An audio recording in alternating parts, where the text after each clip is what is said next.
right? Getting that immediate feedback, especially with a lot of the AI tools available right now. Pick one skill, really narrow down to what the goals are. Doing this, right? What's their personality? What are some of the psychographic details that are going to apply to this? Make sure that you are asking questions, not just about how to do things right, but how things go wrong. Started immersing with the content. They felt that connection, right?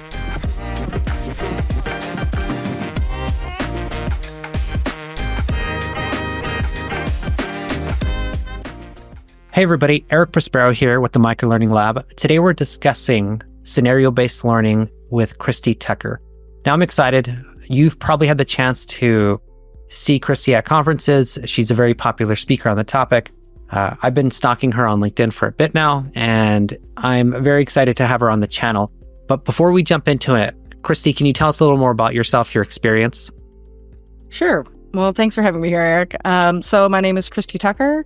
I have been an instructional designer working in online learning for a little over 20 years now. I started my company in 2011. I've worked in higher ed and workplace training. Most of the work I do these days, though, is in workplace training, specializing specifically in scenario-based learning. So a lot of the work I do is around branching scenarios or mini scenarios or different forms of scenario-based learning, basically combining storytelling and technology to make the training that we create better. Definitely. No, and I love the approach, especially in the context of microlearning, at least when it comes to scenario-based training, any type of story structure or practical application of knowledge. I think that's where scenario-based training excels the most. So let's jump right into the tips or ideas. So tip number 1. All right. So one of the tips that I have for scenario-based learning that I think overlaps with your idea about microlearning is to do smaller scenarios rather than going for the one ginormous complex scenario that does all the things. Pick one skill, really narrow down to what the goals are, and create something that is 5, 10, maybe 15 minutes. Those sorts of short scenarios can be really effective, have a lot of impact, but not require the same kind of resources and time and effort as building something much more complex. I love the approach. Oh, go ahead. Oh, no, it was just going to be a follow-up question, and feel free to answer this after you were going to say what you're going to say. But is there ever a scenario where a long-form scenario would be better? Or what kind of examples would you see that being necessary? That's the first thing that came to mind, but please continue and then we can jump to that. Yeah, actually, when I just had somebody ask me a question about something where the process that they're trying to train is something really complex and where you have to weigh a number of variables that all interact with each other. And he was trying to figure out how to do this. And part of what we brainstormed together was to start out by doing some smaller scenarios. You know, pick one thing, pick a scenario where there are not quite as many variables to deal with. Like, there's some randomness in what happens in that. And it's like, for the very first one that they practice, take that randomness out, have it be fairly straightforward. Have there not be some of the other complicating factors. Do a short one first, and then build up. So do a series of smaller problems so you can see different situations. And then we need to talk about that for that particular one, the actual skill that they need to do really is a big complex thing that involves a bunch of different variables, and you've got to weigh all of these different factors. The final practice for that really does have to be a bigger, more complex. In that particular case, it probably really should be a simulation that has variables that are going to interact. It's more of that simulation with multiple variables and things interacting, more that sort of serious game kind of situation. because the skill really is that complex. And so, yeah, that culminating practice, I think for many of the skills that we do, we think of it in terms of like, oh, well, we're going to teach like all the communication skills to nurses in a hospital. And yes, that's enormous, but rather than teaching all those skills, most of the time we could probably break that down more into the smaller pieces of it and get more benefit out of the smaller ones. But if you really are looking at one big complex thing, that's the time to do those big complex scenarios. Yeah, that makes sense. And I love the approach. I know we develop a lot of long form content, but our bias is to break it down. It also makes it a lot more usable within the course or outside the course as well. So love the approach. Now, tip number 2. All right. So my second tip for doing scenarios is to, in your initial planning, when you're talking to your SMEs and your stakeholders and your learners, if you have access to actual learners and the users who will be in your audience, make sure that you are asking questions not just about how to do things right, but how things go wrong. So we often ask about like, well, what's the procedure? What do we want them to do? What's the desired behavior? And we focus our analysis on the good parts of it. But in a scenario, you need to show what goes wrong too. You need to know, well, where do people get stuck in this? What are the mistakes that they make? And where are those problems? And you being able to do that right in the scenario starts way at the beginning in the analysis phase. You have to do that planning for it, to do the information gathering, to ask the questions.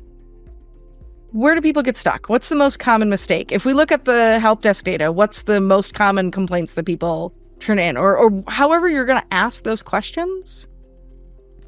If somebody does this procedure wrong, where is it most likely to go wrong? Because if that, that needs to be your decision point, or that needs to be an example in the story where you have a turning point in a story that's going to have that mistake in it. And then as the follow-up, you also need to understand, well, what are the consequences? What happens if somebody does this wrong? What happens afterwards? And so cultivating that skill of interviewing your SMEs, your stakeholders, your learners, to get the information on not just what goes right, but about what goes wrong. That's really critical to making the scenarios reflect the reality of the mistakes. I love the approach. I know typically we're trying to encourage a certain type of behavior, but really a lot of the times a learner base, they're making the exact same mistake, right? Or even if you address that mistake or that issue directly, I know there's a few approaches, right? Mentioning the consequences, but even just starting off by saying, don't do this, right? If you follow this process, this is a common mistake. This is how you can address it. So I love the approach. Now, tip number 3. So I think one of the things then, if we're talking to our SMEs and we're talking, sometimes we get stuck working with our SMEs and working with those folks because they can't maybe come up with a mistake off the top of their head. Or you've done your interview and then you're going back to write and you realize, I don't actually know what to put here for a plausible, like what's a plausible distractor here? I know what the right answer is. I know maybe one wrong answer, but I don't know the other mistakes. And so one of the things to get unstuck, of course, we can use AI for that and draft something. And sometimes, and I do find that, the generative AI, the LLMs are pretty good at, coming up with some other paths of things. And sometimes we can't get what we need out of those SMEs. So AI can fill in those gaps somewhat, but also sometimes it's okay to just guess and put something down on the page and then have your SMEs review it, knowing that it'll be wrong, right? Because sometimes you're going to have those situations where you don't get everything that you need out of that interview, even though, yes, we're going to plan that, right? We plan that interview, we try to ask about those mistakes, and sometimes it still doesn't work, even if you've got like the best question list and the best experience of this. I worked with a SME, I was working on things, training for paramedics. And so we were trying to figure things out. And I'm like, okay, well, what's, give me some examples of like, when would they use this information? What's a situation in which this skill would come up? And SME says, oh, I can think of lots of examples. Followed by silence. I'm like, cool, can you tell me one of the examples? Yeah. And of course, some of that is, it's healthcare, and there's HIPAA, and he can't tell me an actual patient case, because he really should not. Like, there's patient privacy things, and he can't tell me an actual patient case. And so we fumbled around with it, and sort of, he was, of course, having to kind of anonymize things on the fly, and it really slowed down the process, and he just couldn't quite give me the mistakes. And we eventually got enough context. I got at least the outline of a story, but I didn't really get the right dialogue, the right, like, how do you ask this question, those specific kind of phrases. And so I made my best guesses, and I wrote things down knowing it was wrong, and with the intention of giving it to him and saying, I know this is wrong, please correct it. And so I went to him and said, okay, everything I know about how paramedics talk is from TV. Please fix everything that I wrote here that is TV paramedic and not real paramedic. I need you to edit my language. And I knew I was wrong. And the reality is that SPEES can't resist correcting you when you're wrong. And so the blank page is your enemy. So put something down, either that you made your best guess do your research and, make your best guess, or use the AI and use that to help you make a reasonable guess, and do it knowing that it's wrong. Trying to write it with a SME when they're starting from a blank page is so hard, and that will always be a stumbling block. If you can get past the blank page and get a draft out in front of them, if you can get a prototype, ideally, especially for branching scenarios, a prototype earlier, you get it in front of them, and all of a sudden they're like, oh, now I understand what you were talking about here. And they're like, oh, okay, wait, now I see what you mean here about having that other path. So the mistake here wouldn't actually be this. The thing that actually comes up is this other thing. That's the thing I see now that I see this in context. And all of a sudden you get the things that you were trying to get from your interview. I love the approach. And that actually works in terms of art style, ideation, right? Getting that immediate feedback, especially with a lot of the AI tools available right now. I haven't seen it done yet, but I'm curious because we've run through scenarios where we've sent ideas or topics generated by some form of AI. Of course, it's with their help on the prompt, and they provide feedback. But we've even had clinicians take our ideas that we generated with ChatGPT, and then he ran it through ChatGPT to create more ideas. But it was enough of a base. So I love the approach, and I'm pretty sure it'd be fairly easy to share screen and work on a prompt together. What's exciting is it might even get them using AI themselves. So, tip number 4.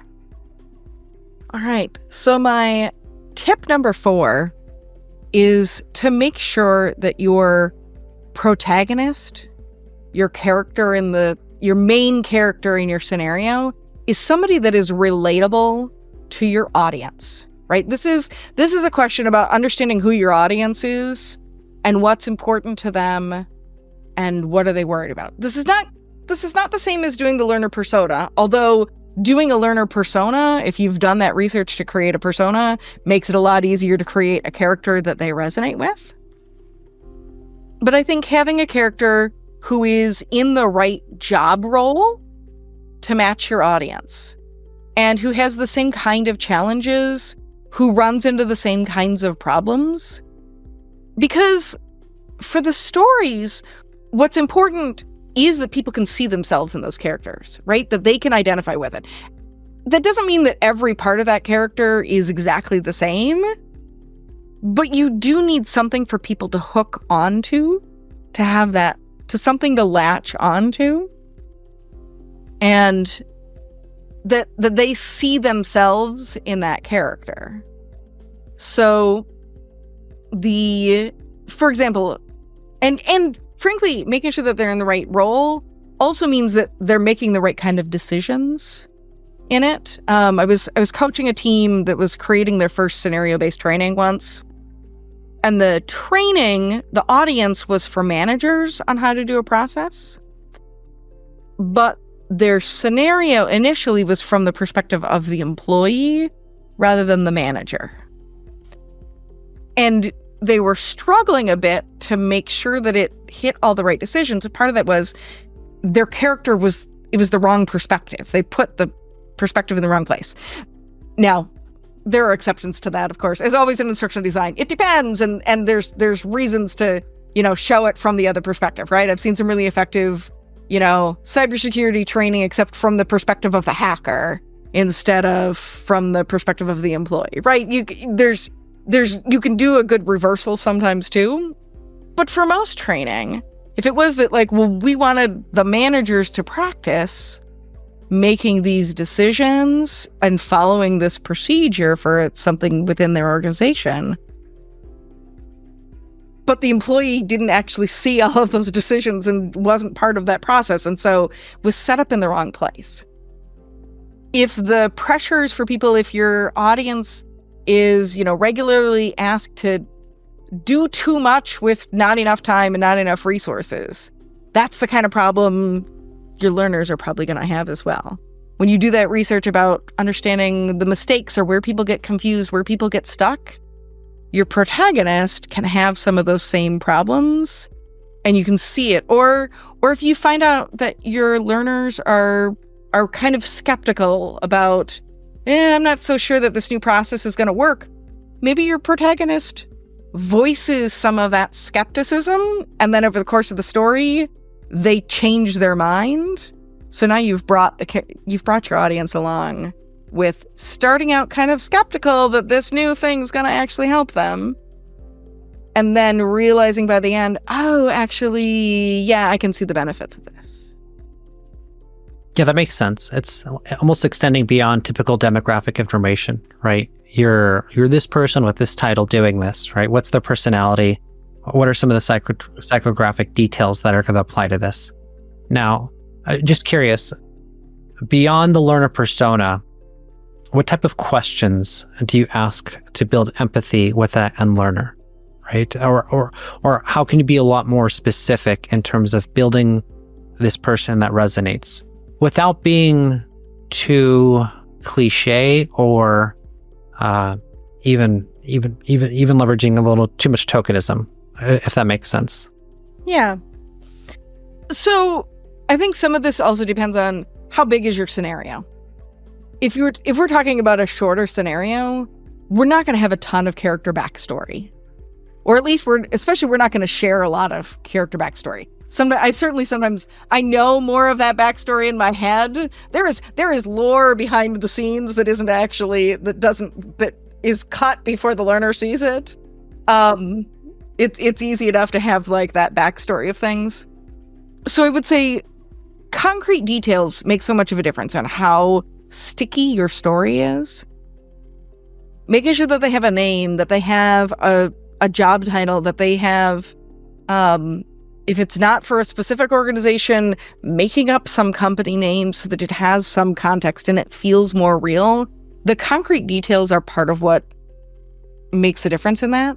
I think that some of that for understanding the learners does come back again, as you said, to the analysis of, well, what's important to them?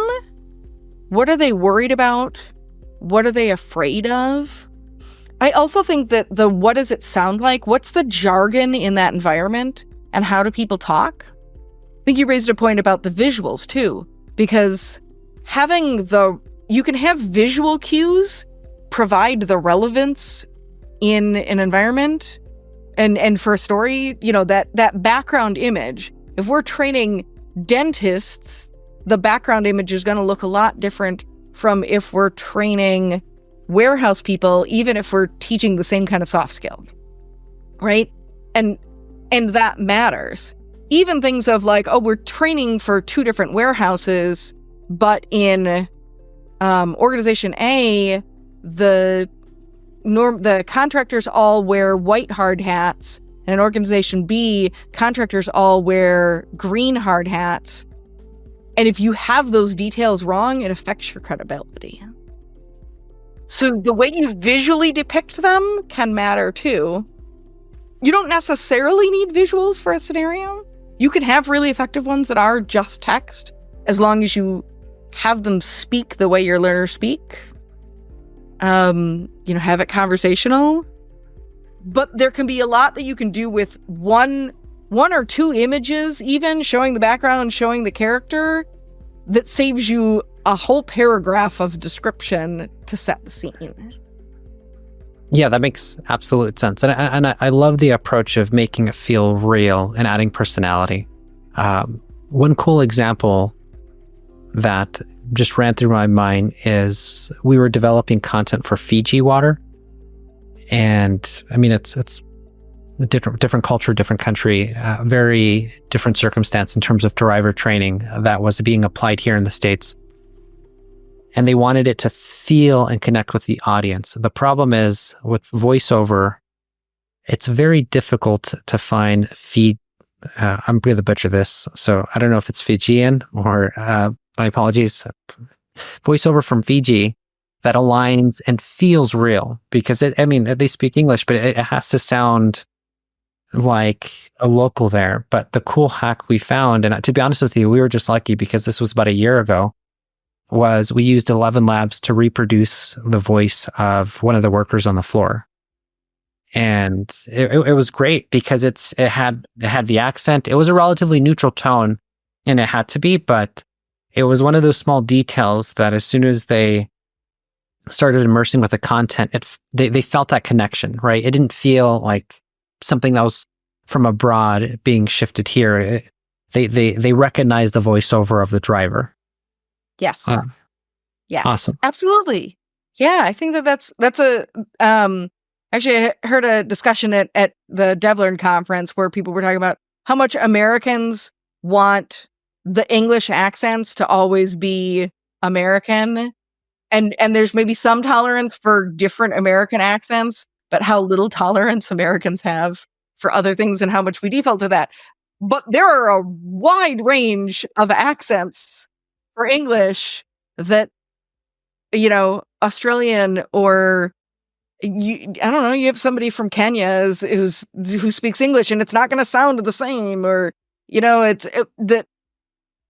that all of those are part of it. And that's part of your credibility for your character too. And knowing what do they sound like and what are those other kind of cultural cues. You don't necessarily need a ton of those cues for it to feel relevant. But if it's wrong, if you misalign that, it does show up, and it does affect how people perceive the scenario and the reality of that. Love it. I think we're down to our last tip. I usually lose count once we're into this conversation. I think we're now to number 5. Okay, perfect. Oh, great. So right. Let's hear tip number 5. All right, so I'm going to do tip number 5 is going to be about feedback within scenarios, because we haven't talked about that yet. But so in a scenario, especially a branching scenario, right? Some sort of interactive scenario where people are making decisions and they're getting the consequences for that. Things happen. I think that we can use a combination of 2 feedback strategies. One of those strategies is the explicit instructional feedback. The direct coaching that says, sorry, that wasn't the best choice. Try doing it this other way. The other feedback strategy is showing the intrinsic feedback, the consequences and the what happens because of this. So we're doing soft skills training for nurses. And we want them to ask an open-ended question in order to elicit a longer answer from a patient. If they ask a closed question, there's two different ways to do the feedback. One is to have feedback that says, sorry, that's wrong. That's a yes or no question. That means it's a closed question. If the question we answered yes or no, it's not an open-ended question. You should ask an open-ended question to get a longer answer. Or you can show the consequence, which is that the patient goes, no. And you get a one-word answer, and you don't get more than that. And then you have to go back and say, oh, right. And then maybe you can have them correct that mistake. And, the next decision of like, what do you do next? Of course, in real life, what happens is you realize that you asked the wrong question and you need to ask a different follow-up question. And hopefully then you figure out, oh, right, the open-ended version of that question of, tell me about your concerns related to this health issue that you're having. Instead of, are you concerned about this health issue? Is that closed question that you're going to get yes or no. Tell me what concerns you most about this health issue, then get you that wider answer, right? And you're going to get two different things. And so you can show the consequences of that and how the patient responds or how the conversation proceeds. You show it in the dialogue, you show it in the facial expressions of the other person. And what we know from both my experience and from some of the research and things on this is that what's probably best is some combination of the two, right? That we do a little bit of both. Most of the time in my scenarios, I do lots of the immediate consequences, right? The immediate feedback is, what does the other person say? What do you see? The facial expression, the response in the dialogue, do they calm down and you de-escalate a conflict, or do they get more irritated with you and get angry? That's all consequences, and that's the immediate feedback. And then at the end, before they restart, then we have some more explicit coaching that says, okay, you did really well. You started out with an open-ended question to get some feedback, but then you should have done some more affirming of their choices and reflecting back what you heard to show that you were actively listening. And you should have asked a question here. You were too judgmental in this, right? You do that more explicit feedback, and then you say, okay, now do you want to go back and try it again? You need that explicit feedback before you go do a restart. And so in that way, you have that explicit feedback when you're doing, especially those interactive scenarios. You have both the explicit and you have the implicit feedback, the instructional and the implicit feedback. And both of those work in combination, because what we need more of in training is practice with feedback. In general, our e-learning does not have enough practice with feedback. People don't do enough of trying the skill and getting feedback in order to get better performance. And so that's how we can kind of level up our feedback in scenarios, is by doing that combination of both forms of feedback so that people can learn from it both ways. I love the approach. And I was just, while you were speaking, a lot of different ideas or technology, of course AI now, that you can use to create easier forms of media. But it doesn't even have to be that complex. It could even just be an illustration that shows somebody's frustrated face, right? But with that being said, producing that illustration is a lot easier, or potential video as well. So, I love the approach in terms of the explicit and I think you said intrinsic or implicit? Intrinsic, yeah, okay. that intrinsic feedback. And yeah, the media generation, this used to be that we had to do this with character cutout photos and there wasn't much option. Now, illustrations or even sort of photorealistic characters, AI generated, and doing the same character with different expressions is already much easier. And we're getting to a point, I'm seeing more tools that have 3D models that can respond and in this way. And I think we're going to be getting, I think most of the AI avatars that are the true kind of photorealistic style avatars right now are still mostly talking head things. but we are just now getting to the point where those will be available for scenarios, and that's going to be coming in months. And some of that's already kind of starting to be out there, where you can use those video avatars and have them be in different angles where it looks like they're having a conversation, or have them with other expressions and other body language to show that intrinsic feedback, the stuff that happens as part of the scenario. We're going to be able to have much more multimedia with AI to show that intrinsic feedback than was possible. It's already different now than it was a year ago, and a year from now, there will be even more options. Absolutely. I know even at DevLearn this past week, there was 3 different vendors that had a very similar product, which is great for interactive scenarios. It felt like a 3D avatar that was ran through an LLM with certain biases. So you had the ability to talk to it, and the emotions were almost there. It was great because you got that direct feedback and the tone, the expressiveness. It's exciting because this is just the start. And so we're instructional designers, we have this ability to, even if you weren't necessarily as gifted on the media side, you now have the ability to create these really cool experiences. Yeah. Yeah. I mean, we look at how much the text-to-speech voices have improved in the last 2 years, right? It is where we never would have used them for anything more than an alpha version of a story. They were just not at all acceptable.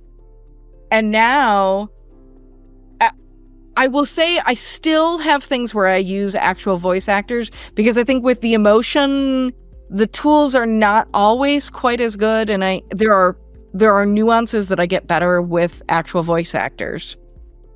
But there's also that question of like, is it good enough? And for so much of the stuff right now, 11 Labs is good enough for most things.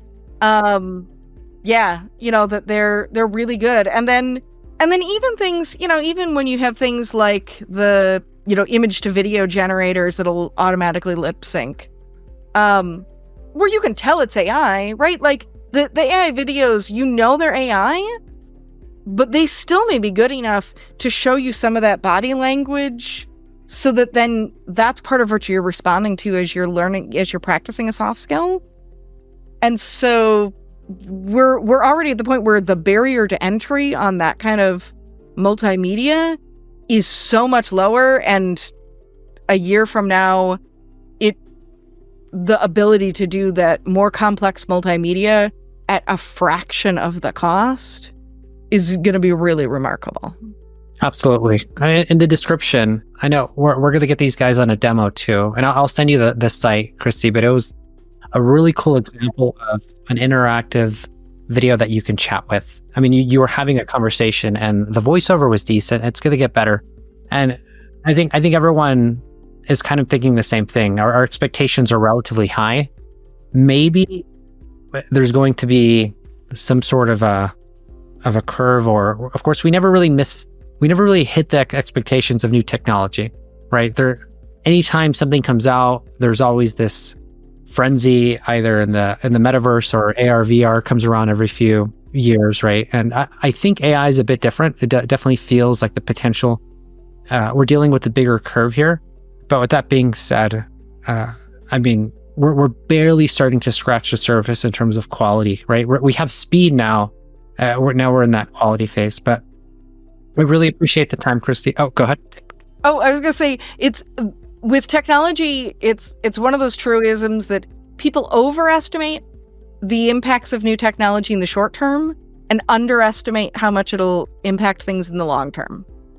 And I think that's where we are somewhat with AI hype of like, it's going to change everything in the next 2 years. And it's going to take us longer than that to really figure out how to do everything. And of course, we'll have more open-ended scenarios too. I don't know if We Are Learning was one of the booths that you went to at DevLearn, but their open response, where you are talking on a microphone and it responds back to you, behind the scenes, there is more structure. It's not fully open-ended, like some of the other chat things in their scenarios. But they're one of the ones, and there's a couple of other similar kinds of tools that have more or fewer guardrails behind the scenes. But again, the impact of it, we're just kind of figuring out how to apply these tools now.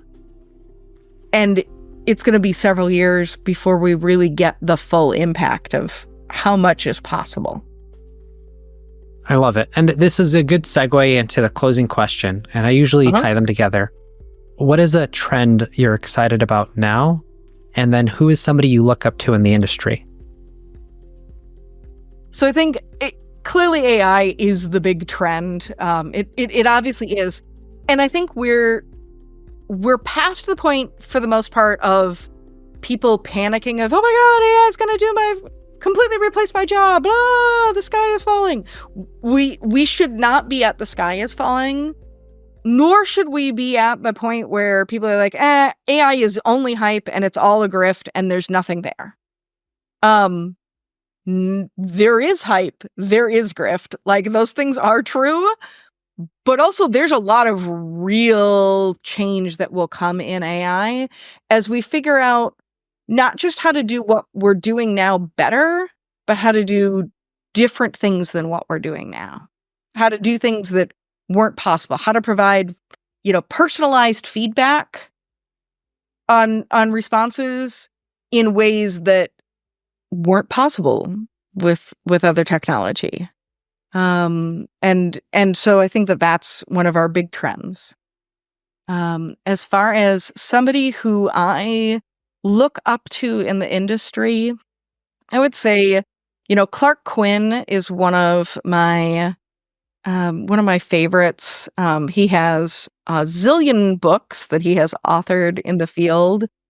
He does all this work leading the Learning Development Accelerator and trying to improve the industry and giving back and doing writing and talking. And how much he generously shares his expertise with others is something that I really admire. Absolutely. Actually, I've had a few calls with him myself. But I really appreciate the time, Christy. What's one way or a few ways we can get a hold of you? And by the way, we're going to include a few of your links in the description, so feel free to reach out to her. But what's one of the best ways people can get a hold of you? So the way that most people find me online is through my blog, which is christytuckerlearning.com. And I'm sure we'll have a link in the show notes to do that. Otherwise, people can find me on LinkedIn, and I'm happy to connect there as well with anybody who's listening to the podcast. Awesome. Thank you so much, Christy, and have a nice day. Thank you very much. Want to learn more about microlearning best practices? We've got you covered. Check out the video cards for more related content. Don't forget to subscribe for weekly tips and explore the description for a curated list of resources to continue your e-learning journey.